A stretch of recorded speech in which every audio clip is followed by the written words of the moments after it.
Hello guys, welcome back to this channel. In this today's tutorial, I'm going to show you how we can blur a moving face in CapCut PC.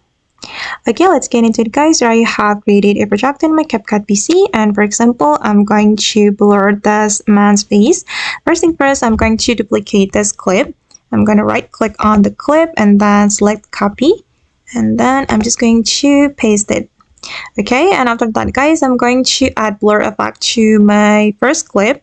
I'm going to go to the effect and then we can search for the blur effect. And I'm just going to choose this one. I'm going to add this effect to my first clip.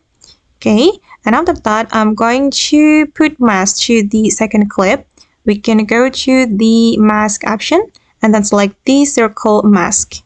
Okay, and you can adjust the size of the mask like this according to the size of the object you want to blur.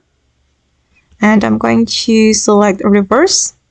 Okay, and to make this mask follow the moving face or the moving object, we're going to use keyframe. So this is the keyframe feature we can use. I'm just going to add the keyframe like this. And we can adjust the position one by one until it's fully covered with the mask. Okay. Right guys.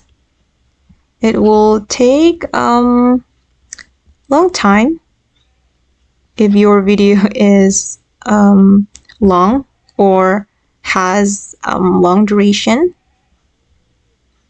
Okay, it's almost done guys.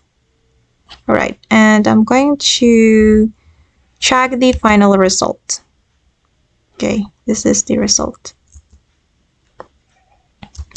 Alright guys, and that's all the way to blur a moving face in CapCut PC. I hope this video will be useful for you. Thank you so much for watching and see you in the next video.